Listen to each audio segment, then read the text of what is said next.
E aí galera, tudo firmeza? Aqui é o Marlin do canal Libertários Fight. Hoje iremos dar prosseguimento à leitura do livro 10 lições fundamentais de economia austríaca.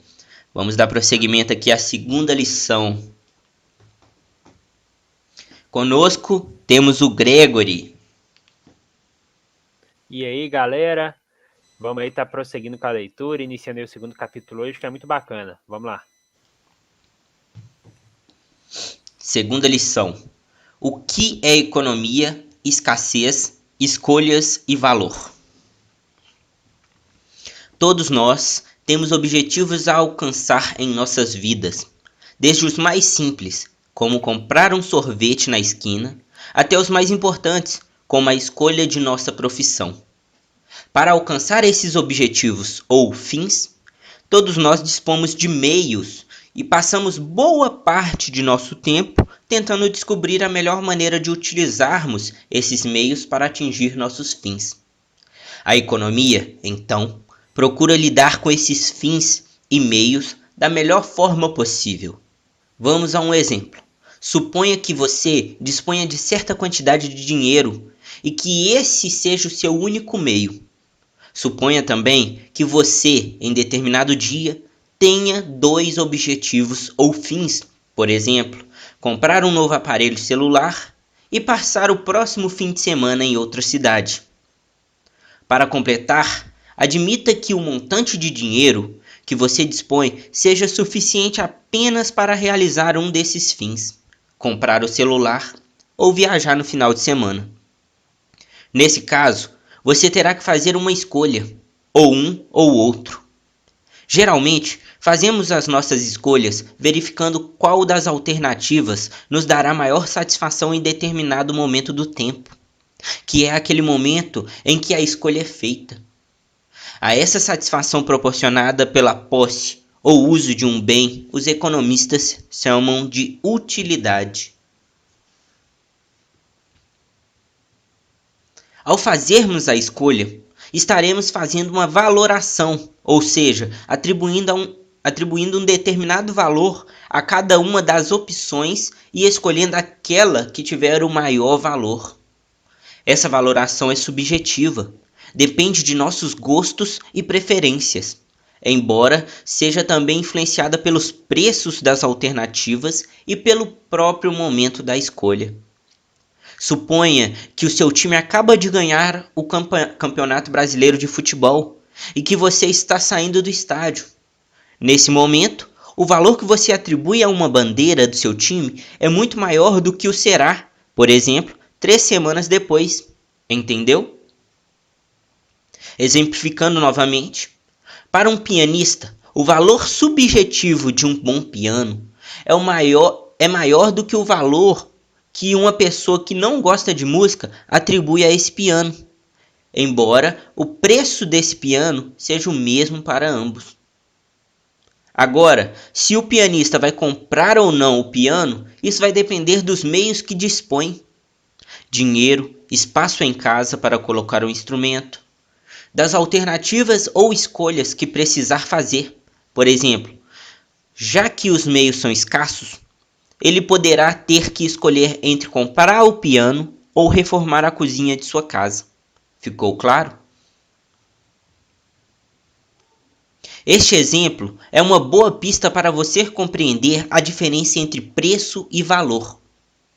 Suponha que sua escolha tenha sido, no primeiro exemplo, comprar um novo celular.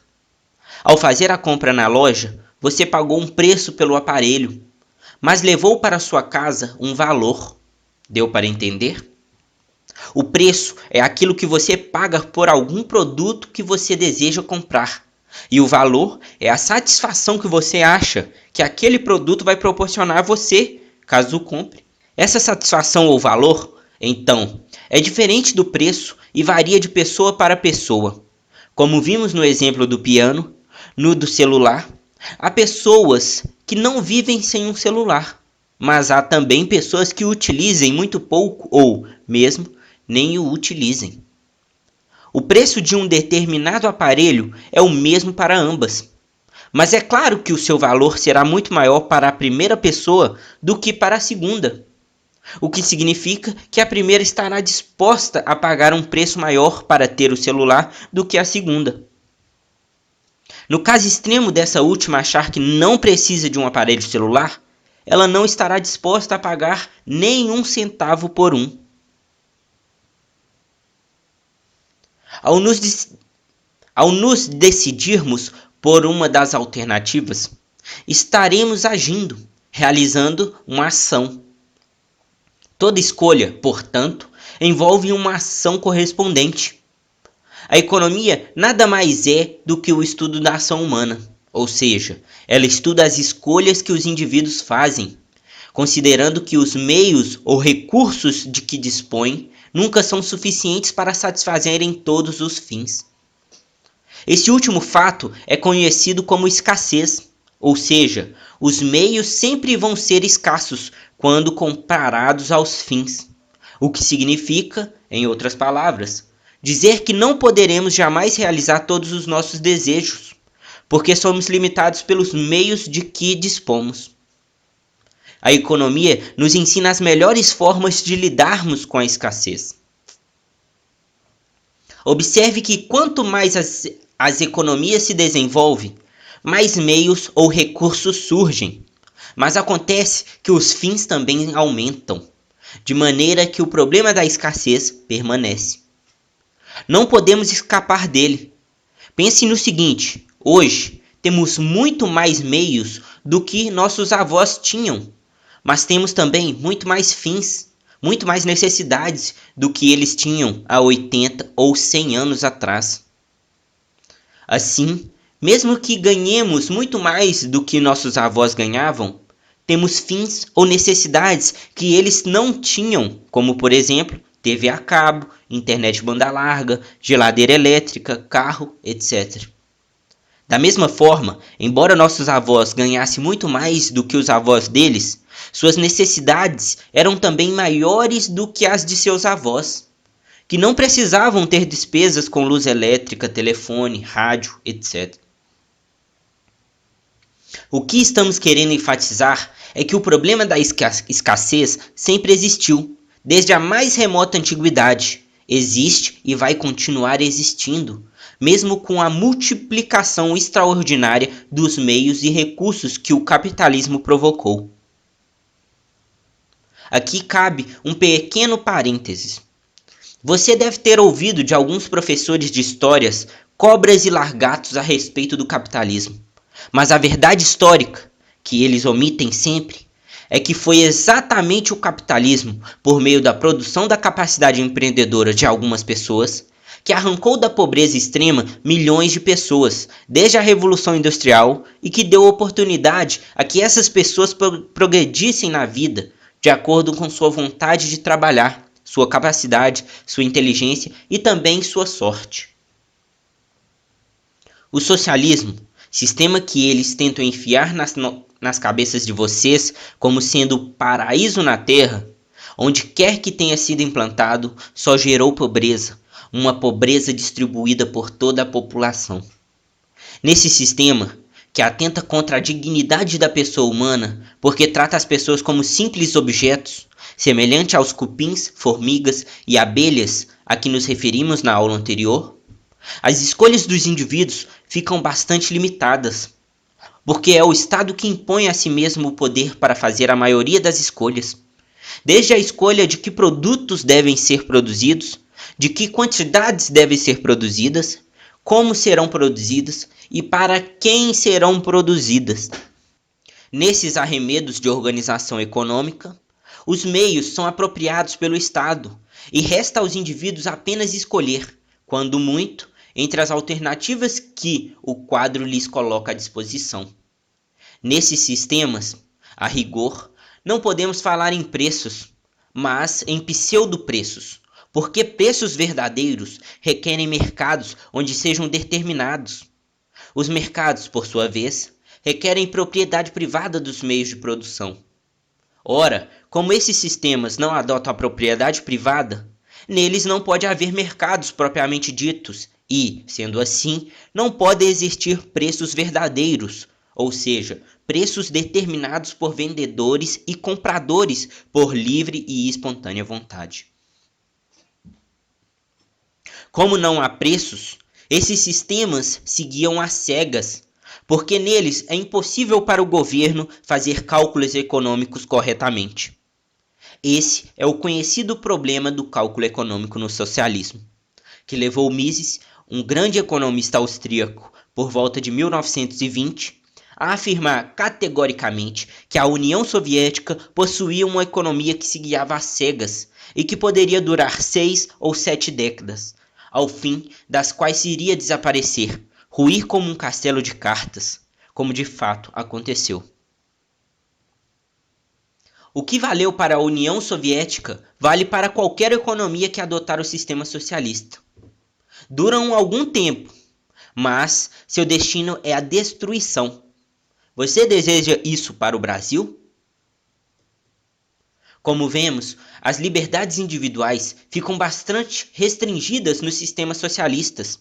E mais ainda, quando os manda-chuvas desses sistemas decidem acabar com a propriedade privada dos meios de produção, como fizeram na União Soviética, Cuba, Coreia do Norte, Vietnã do Norte, durante muitos anos na China, que vem gradualmente restabelecendo os direitos de propriedade, e outros infelizes países. No exemplo dado, os meios são monetários, dinheiro, mas nem todos os meios ou recursos são monetários. Suponha que o seu fim seja o de se inscrever em um concurso que exige uma taxa de inscrição de R$ 70 e diploma do segundo grau completo. Nesse caso, supondo que você possua R$ 70 e que tenha o diploma exigido, estes serão os 2 meios exigidos para que você realize o seu fim, que é o de se inscrever no concurso. Temos, portanto, alguns conceitos fundamentais com que lida a economia: meios ou recursos, fins, escassez, utilidade, escolhas e valor. Se você entendeu cada um deles, está pronto para entender também os assuntos de que a economia trata. A definição de economia mais conhecida é a que diz que ela é a ciência que estuda como utilizar recursos, que são sempre escassos, para alcançar fins alternativos. Note que, em economia, temos os fins e os meios para que alcancemos os fins, mas que a economia como ciência deve se preocupar essencialmente com os meios. É uma ciência de meios, em que os fins não são determinados por autoridades ou por burocratas, mas pelos consumidores, dado que estes sinalizaram que a economia deve, por exemplo, produzir 80 milhões de sapatos por ano. Os economistas se preocupam em como os meios ou recursos devem ser utilizados para que esse fim seja alcançado.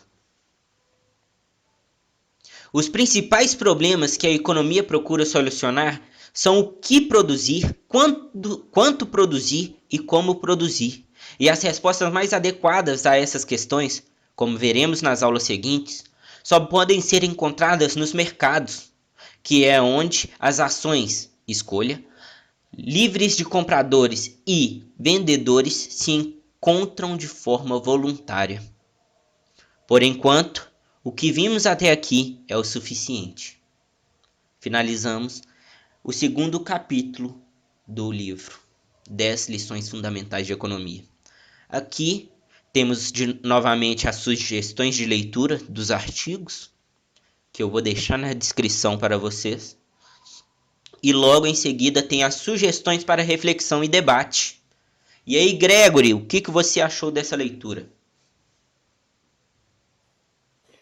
É um capítulo curtinho, né? Uma lição simples, mas é fundamental para compreender o restante do livro, ainda mais para quem é leigo.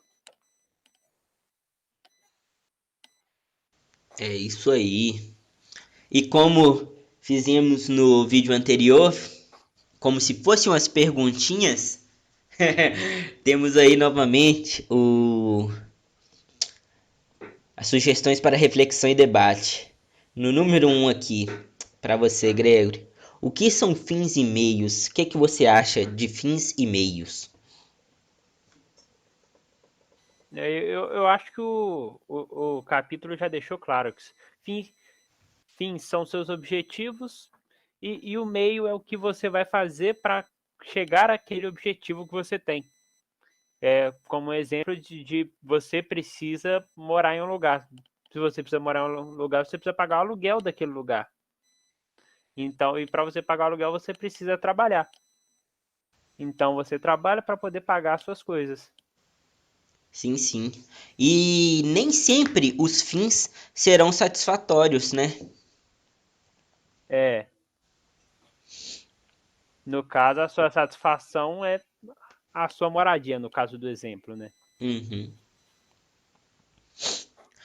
A segunda aqui é: em que consiste o problema da escassez e qual a sua importância para a economia? A escassez é o que vai movimentar a economia. Sem escassez, tudo seria infinito. Não teria nem o porquê de existir o cálculo econômico. Os recursos não seriam escassos. Não é. Você Aham. poderia vender qualquer coisa a qualquer preço, porque tudo seria infinito. Exatamente. Eu acho que nem haveria preço, né? Precificação. É, pode dar as coisas aí, ó. É, porque seria infinito, então todos teríamos, né? Como se fosse um jardim do Éden. É, o, é, sem escassez, o SUS seria de graça. Sem escassez, o SUS seria de graça. Essa foi boa. Na terceira aqui, comente. Preço é uma coisa, valor é outra. Eu costumo falar que valor é o que você dá aquilo. Por exemplo, às vezes quando você vai discutir, por exemplo, um hobby de uma pessoa, por exemplo, uma pessoa tem um hobby de jogar jogos online. Ela gosta daquilo, ela vai gastar o dinheiro dela com aquilo. Quando a pessoa que tem esse hobby vira e fala, eu gastei 10 mil reais em um computador. Uma pessoa que não compartilha do mesmo hobby, que não dá tanto valor a um computador, a um videogame, ela vai falar, nossa, você pagou 10 mil reais no computador? Exato. Então, esse é o valor. O valor que a pessoa que tem aquele hobby dá é diferente do que a outra pessoa dá. Exatamente. É, igual esses tempos atrás, estava até conversando, pessoal, que às vezes as pessoas compram livros simplesmente por deixar a sua estante bonita. Não para que o fim seja ler o livro, entendeu? O fim não é ler o livro, mas o fim dele é como que fala? De deixar a estante bonita, de deixar a sala bonita, entendeu? É um fim estético. É um É fim um fim estético, né? estético, exatamente. Que é uma valoração do cara que ele dá a esse fim, né? É. E o Tem preço, alguma coisa de errado? Não. e o preço é aquilo que os vendedores colocam, né? A precificação dos produtos. É, os vendedores, nem sempre os vendedores, porque nem sempre são produtos, é bom lembrar, né? Exatamente. Agora, indo para a quarta aqui, por que as economias socialistas apresentam um grave problema de cálculo econômico? Essa é um pouco pesada, né? Não, essa é pesada. É por não ter precificação real de produtos. Não há cálculo econômico ali. Não tem um reconhecimento da escassez. Exatamente. Não tem a propriedade privada. É isso aí. Na quinta aqui, por que os mercados respondem melhor às questões básicas da economia? O que produzir, quanto produzir e como produzir, do que os planejadores do governo. Essa daí é simples, simplesmente por demanda. A economia, ela vai vir com a oferta para atender a demanda da população. O mercado privado, ele vai saber reconhecer essa demanda.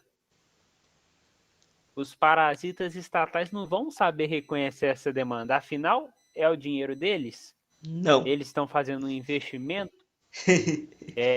Entendeu? Eles têm algum risco para eles se aquilo ali der errado? Não. Exatamente, entendeu? E é isso aí. Eu gostei dessa leitura aí. Teve muitas palavras aí que logo mais será apresentadas com uma teoria mais consistente. E ficamos assim, galera, que a próxima leitura aí vai ser, deixa eu dar uma olhadinha aqui, vai ser a Ação, Tempo e Conhecimento, que também vai ser um capítulo, muito top. Não deixem de se inscrever no canal, deixar o like e compartilhar, galera. Dão uma força aí pra gente, que vai ser muito bacana. E também para trazermos mais livros, entendeu? Mais leituras comentadas. Saudações finais, Gregory. Considerações finais aí. Esse capítulo aí foi bem curtinho, né? Mas é importante. No final da leitura vocês vão entender o porquê é importante. E não esquece de mandar o vídeo pro seu amigo também. O vídeo tá curtinho, tá bacana, tá fácil de entender. Então não esquece de compartilhar, manda pro seu pai, pro seu primo, pro seu tio, pra sua irmã. E é isso. Não esquece aí de se inscrever no canal. Manda no grupo do Zap da família. Essa foi boa. É isso aí, galera. Tamo junto. Fiquem com Deus. Valeu. Falou. Os livros na estante já não tem mais tanta importância. Do muito que eu li, do pouco que eu sei, nada me resta a não ser a vontade de te encontrar.